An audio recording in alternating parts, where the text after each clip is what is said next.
오늘 말씀의 제목은 우리 안에 있는 주님의 능력으로입니다. 챔버스 목사님 오늘 말씀을 이렇게 시작하는데요.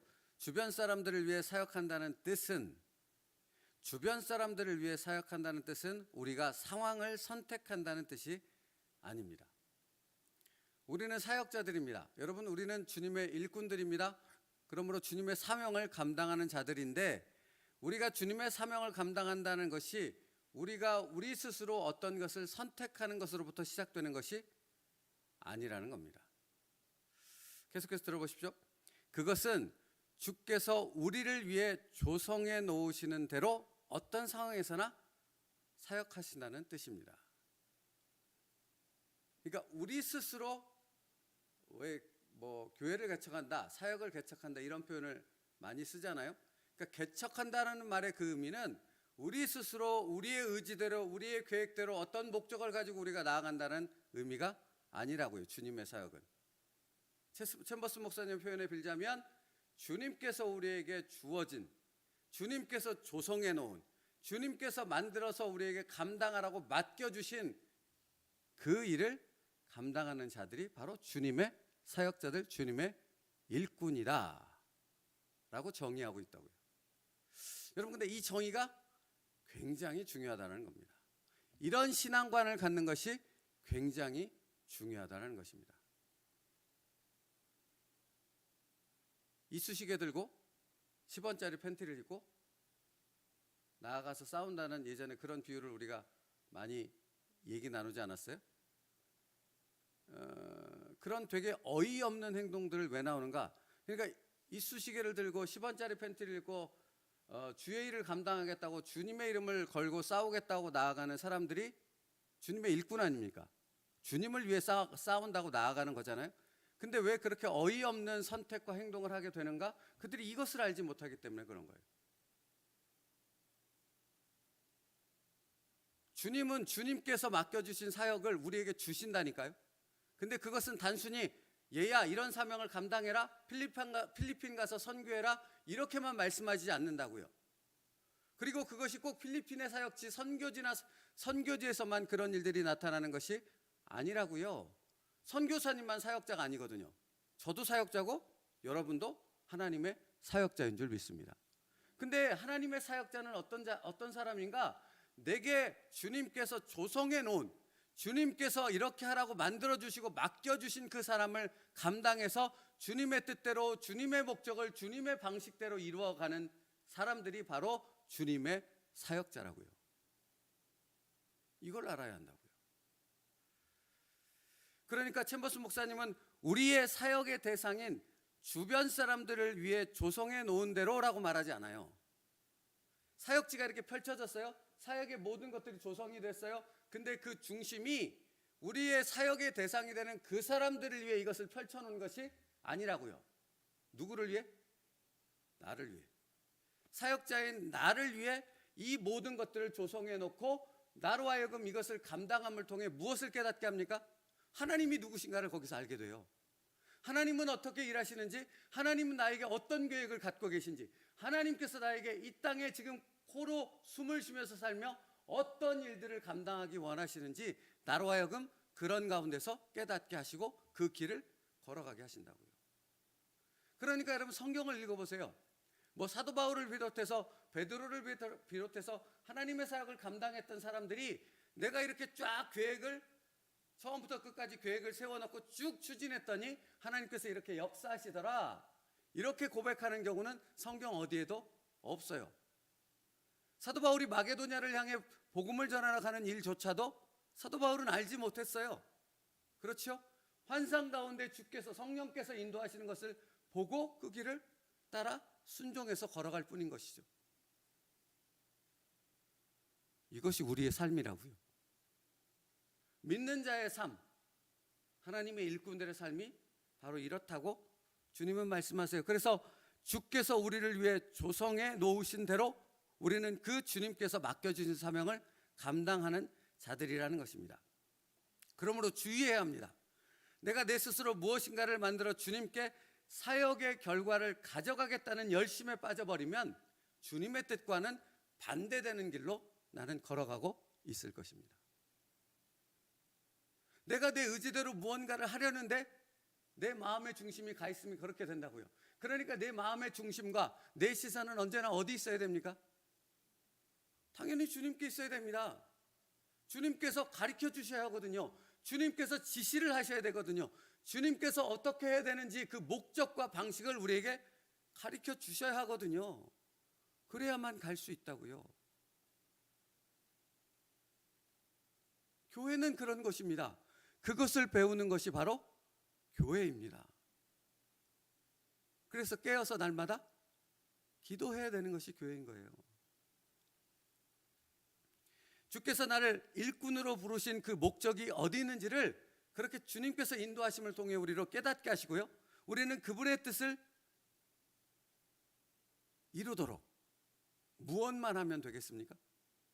주님을 바라보면서 나를 주님의 도구로 내어드리는 부분에만 최선을 다하면 되는 것입니다.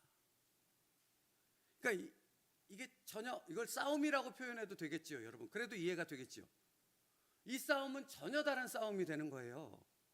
이런 신앙관에서, 이 믿음 안에서 바라보면 이 싸움은 전혀 다른 싸움이 되는 거예요. 그런데 이런 신앙관을 갖지 못하면 내가 나가는 거죠. 뭐 들고? 이쑤시개 들고 10원짜리 팬티를 입고 싸우겠다고 나가는 거죠. 여러분, 근데 그렇게 나가면 백전 백패라고요. 이길 수가 없어요. 이길래야. 이것이 얼마나 중요한 신앙관인지를 여러분 알아야 합니다. 그러니까 이런 신앙관을 가진 주님의 일꾼에게서만, 이런 신앙관을 가진 사람들에게서만 볼 수 있는 신앙의 모습이 있어요. 뭐 여러 가지가 되게 많지만 세 가지로 한번 정리해 봤어요. 첫째, 그런 신앙관을 가진 일꾼은 절대로 누구보다 앞서지 않아요? 주님보다 앞서지 않아요. 주님보다 앞설래요? 앞설 수가 없죠. 주님을 바라보고 주님의 뜻, 주님께서 조성해 놓은 환경 가운데 주님이 맡겨주신 사람들을 감당하는데 어떻게 주님보다 앞설 수 있겠습니까? 불가능하죠. 이건 논리적으로도 불가능하지 않습니까? 그러니까 주께서 우리를 위해 조성해 놓으신 대로라는 신앙관을 가지고 있는 사람들은 항상 우리 앞에 펼쳐진 주님의 뜻이 무엇인가를 상황 속에서 분별하고 판단하려고 애쓸 수밖에 없는 거예요. 뭔가 상황이 벌어졌어요? 그러면 도대체 내가 주님 앞에 순종했는데 왜 이런 상황이 벌어지는 거야? 불만이 나오기에 앞서 주님께서 이 상황을 내게 왜 허락하셨는가 하는 기도와 질문으로 들어가게 될 수밖에 없는 거죠. 그러니 주님보다 앞설 수 없을 뿐만 아니라 날마다 주님께 질문하는 자가 되어질 수밖에 없는 것입니다. 예전에 제가 부교육자로 있을 때 어떤 집사님하고 이렇게 갈등 관계가 된 적이 있어요. 근데 그 집사님이 잠을 안 주무시는 거예요. 새벽이고 막 전화를 한번 거시면 2시간, 3시간을 얘기를 하시는 거예요. 너무 힘들더라고요. 그때 저는 새벽 예배를 나가기 위해서 적어도 새벽 예배 1시간 전에 일어나서 움직여야 했거든요. 너무 고민이 돼서 주님께 물었습니다. 아, 주님, 도대체 왜 이런 엄청난 상황이? 근데 나중에 깨닫게 하시더라고요. 당시의 상황은 분명히 힘들지만, 우리가 감당하기 어려운 부분들이 펼쳐지지만, 그러나 그럼에도 불구하고 우리가 주님께 초점을 맞춰서 이 상황을 허락하신 분이 주님이시오, 여기에는 반드시 주님의 뜻이 있다는 믿음 가운데 나아가게 되어졌을 때 주님보다 앞서는 것도 안 될 뿐만 아니라 이 상황을 그대로 받아들임을 통해 그 안에서 주님의 은혜를 누릴 수 있는 자로 설 수 있는 진정한 믿음의 사람이 될 수 있다고요. 근데 그게 없으면 어떻게 되는 것입니까? 아니, 주님, 왜 이따위 사람을 나한테 붙여서 도대체 사역해야 되는데 잠도 못 자게 하고 이렇게 나를 괴롭고 힘들게 만듭니까? 하고 불평과 불만만 터져 나올 수밖에 없지 않겠습니까? 근데 여러분, 이런 상황에 불평과 불만을 터져내는 사람은 주님의 기적이 내게 펼쳐져도 여전히 불평과 불만을 끊임없이 폭발시키는 사람이라고요. 아니라고 생각이 드세요? 출애굽 1세대를 보시라고요. 그들은 정확히 그렇게 살았어요. 날마다 메추라기와 만나를 베푸시는 하나님의 기적, 구름기둥과 불기둥으로 인도하시는 하나님의 명확한 그 표적들이 보였음에도 불구하고 그들은 끊임없이 뭐 했습니까? 불평과 불만을 쏟아냈어요. 애굽으로 돌아가지, 왜 여기서 이렇게 고생하는 거야? 이러지 않았겠습니까? 이런 신앙관을 가지고 있지 않으면 그런 삶밖에 살 수 없다고요. 여러분 아십니까?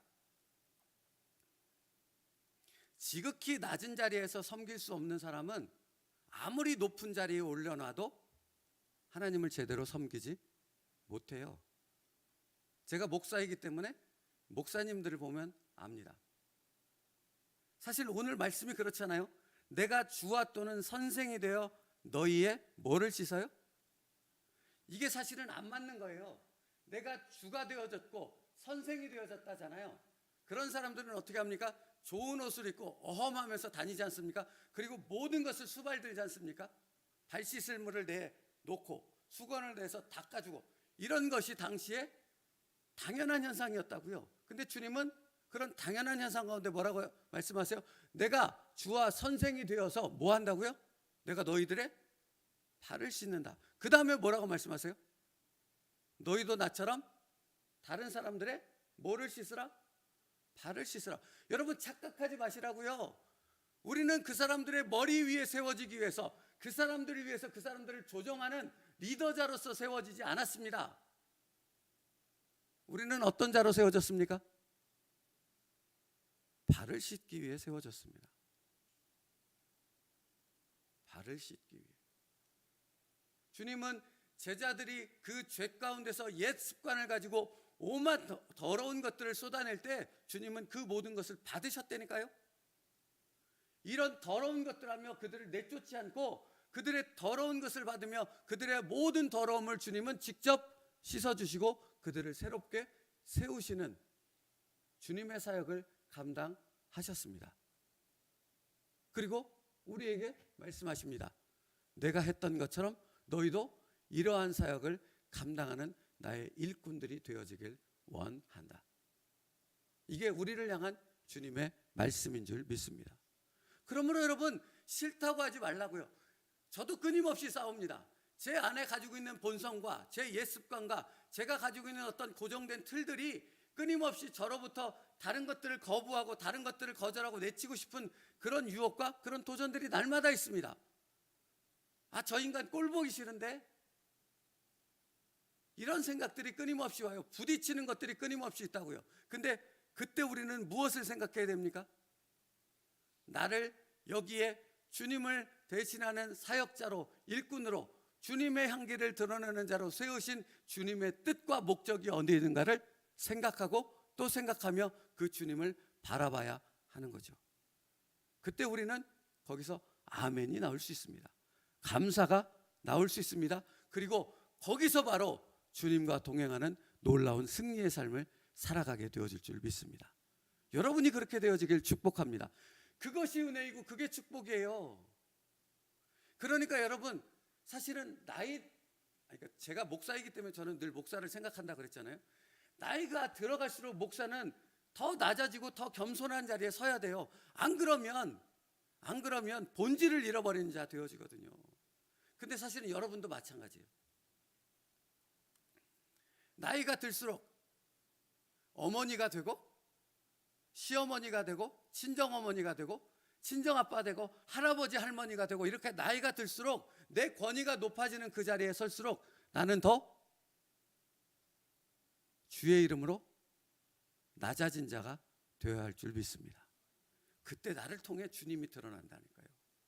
자, 첫 번째, 그런 신앙관을 가진 사람들은 절대 주님보다 앞설 수가 없다고요. 두 번째, 주님께서 내가 드린 기도, 내가 열심으로 드린 기도를 드렸음에도 불구하고 주님은 나에게 언제든지 예스가 아닌 뭐라고 답하실 수 있어요? 이건 중요합니다. 뭐라고 답하실 수 있어요? 노라고 답하실 수 있어요. 이걸 받을 수 있어야 된다고요. 기다려라고 답하실 수 있다니까요. 나는 지금 당장의 어떤 응답과 결과를 원하지만 주님은 아니야, 아니야, 단호합니다. 주님은 결코 얼렁뚱땅 어정쩡하게 대답하지 않으세요. 아니야 라고, 기다려라고 분명히 답하신다는 거예요. 근데 그 답이 왔을 때, 우리는 그것을 받았을 때 주님 할렐루야, 그것이 주님의 뜻이라면 제가 아멘으로 받겠습니다. 이런 믿음의 사람이 되어야 한다고요. 여러분, 신앙생활을 하면서 제가 수없이 겪었던 하나님의 응답은 예스보다는 오히려 노가 더 많았고, 지금 당장보다는 기다려가 훨씬 더 많았습니다. 근데 그 과정을 통해 저는 주님을 더 깊이 알고 주님과 더 가까워질 수 있었지요. 그게 우리가 가진 신앙입니다. 그러니까 여러분, 내 열정과 열심에도 불구하고 내가 원하는 결과가 나오지 않았다 해도 나는 다시 또 주의 이름으로 일어서서 주님의 사역을 감당할 수 있습니다. 왜죠? 그 주체가 내가 아닌 주님에게 있으니까요. 그러니까 선교지에 선교를 하는 일도 마찬가지라고요. 선교지에 선교를 하는 것은, 그러니까 왜 우리가 보통 얘기하잖아요. 우리는 보내는 선교사고 그분들은 가는 선교사라고. 그러면 보내는 선교사에 하는 역할은 무엇입니까? 그들을 후원하고 중보하여 기도하며 그들이 사역을 감당할 수 있도록 모든 것을 뒷받침합니다. 근데 여기서 놓치지 말아야 될 것은, 내가 보내는 선교사가 되어져서 가는 선교사를 주장하고 그를 향해 무언가를 계속해서 압박을 가하고 결과물을 내놓아야 돼, 이렇게 주장하기 시작하면 나는 주님의 일을 하는 자가 아니라 주님의 일을 가로막는 자가 될 수밖에 없다고요. 이게 마찬가지예요. 어떤 부분이? 여러분의 자녀에 대한 신앙에 대한 부분도 이와 똑같은 논리가 적용됩니다. 내가 어떤 내 동생이든 내 자녀든 그 신앙에 대해서 뭔가를 지적하기 시작하고 뭔가를 주장하기 시작하면 주님은 아무것도 우리 자녀의 신앙관에 관여할 수가 없어요. 근데 나는 중보하여 주님께만 오직 맡기면 주님께서 그 자녀를 책임져 주실 줄 믿습니다. 이게 우리가 가진 믿음이라고요. 그러면 주님이 진짜 책임져요. 그런데 내가 내 자녀를 붙잡고 놓지 못하면 주님은 이 자녀에 대해서 무언가를 하실 수가 없게 되는 거라고요. 그러니까 여러분, 이런 신앙관을 가진 사람들은 어떻게 돼요? 주님이 노라고 응답하셨을 때 거기서 아멘 할렐루야가 될 수 있다고요. 세 번째, 이런 신앙관을 가진 사람들은 그러므로 범사에 뭐합니까? 감사가 멈추지 않아요. 범사에. 그러니까 범사에 감사하는 사람은 바로 이런 근본적인 믿음의 분명한 신앙관을 가지고 있는 사람이 감사할 수 있다고요. 그렇지 않은 사람은 감사가 나올 수 없어요. 이렇게 얘기하죠. 주님이 감사하면 축복하신다고 했어. 그러니까 입으로 감사를 해야 돼. 감사를 끊이지 않아야 돼. 입으로는 감사를 해요. 근데 정작 감사는 어디에 없어요? 여기 마음에는 감사가 없어요.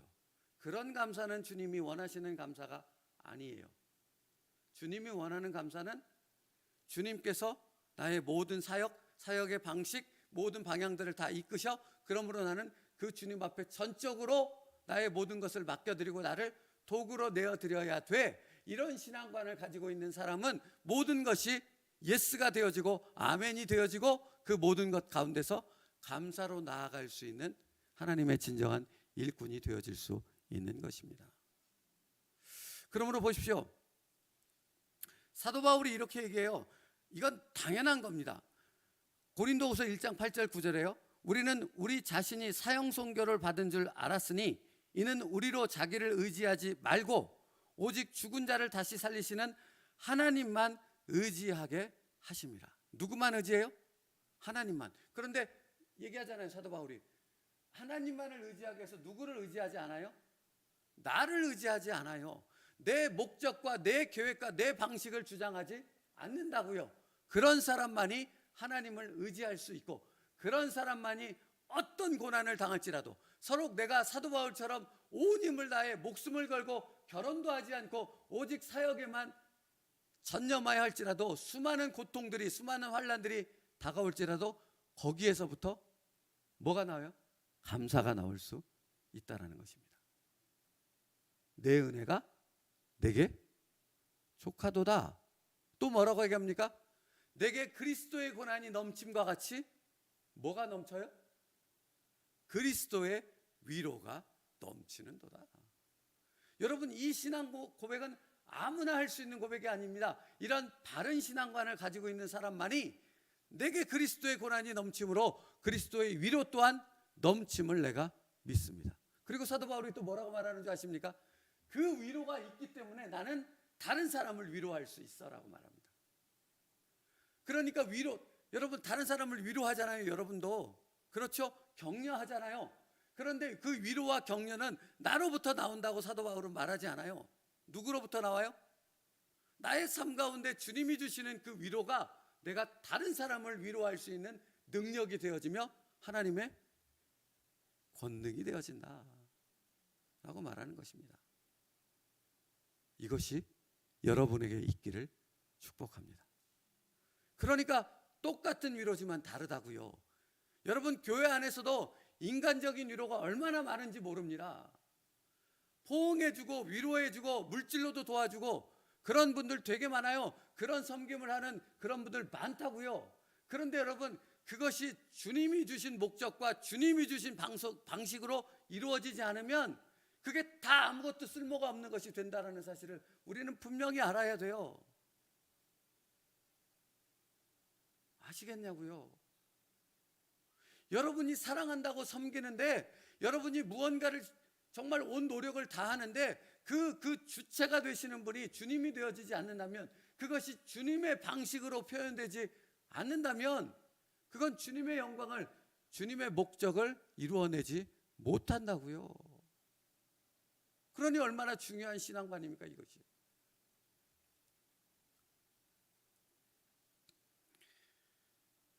그래서 사도 바울이 고린도후서 12장 10절에 그러므로 내가 그리스도를 위하여 약한 것들과 능력과 궁핍과 박해와 곤고를, 그 다음에 뭐라고 나오겠습니까?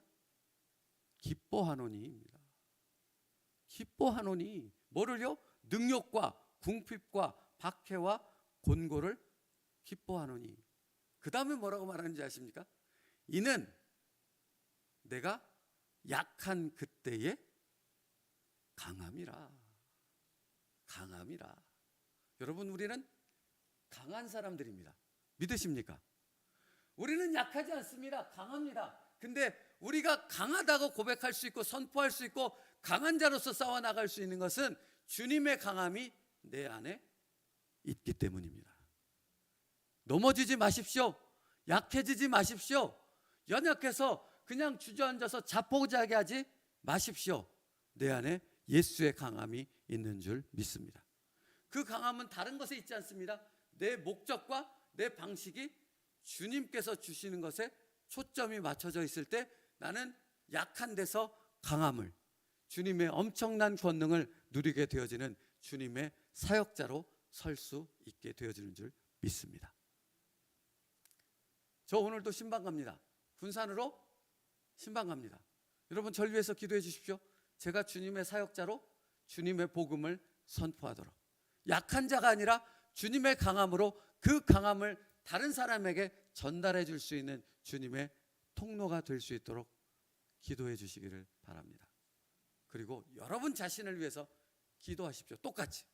주님, 오늘도 나의 사랑하는 이들을 만날 것이고 그들을 주님의 이름으로 위로하며 격려하며 세울 텐데, 내 입술에서 떨어지는 그 한마디가 내게서부터 나오는 그 연약한 말이 아니라, 인간의 말이 아니라 나로부터 주님의 권능의 말씀이 선포되게 하여 주시옵소서. 여러분이 그렇게 기도할 때 주님께서 여러분을 통해 역사하실 줄 믿습니다. 여러분, 그러면 뭐가 두렵겠습니까? 뭐가 걱정이 되겠습니까? 주님이 책임져 주실 줄 믿습니다. 기도하겠습니다. 살아계신 하나님, 오늘도 주님의 뜻을 이루는 자들 되게 하여 주시옵소서. 그 주님의 뜻은 내가 내 생각대로 내 목적을 이루어가는 것이 아니라, 내 방식대로 해가는 것이 아니라, 주님께서 펼쳐놓으신 그 상황 가운데서 주님의 뜻을 깨닫고 주님의 목적과 주님의 방식을 내가 순종함을 통해 나를 주님의 도구로 내어드림을 통해 오늘도 이루어가는 것인 줄 믿사오니 온전히 주님께만 우리의 마음과 생각이 고정되게 하시고 주님의 방식을 깨달아 온전히 주님의 영광과 주님의 뜻을 이루어가는 주님의 사역자들 되게 하여 주시옵소서. 이 일들이 우리의 가정에서, 우리의 직장에서, 우리가 호흡하는 모든 상황들 속에서 그렇게 주님의 뜻을 이루어갈 수 있는 하나님의 일꾼들 되게 하여 주시옵소서. 예수님의 이름으로 기도 올리옵나이다. 아멘.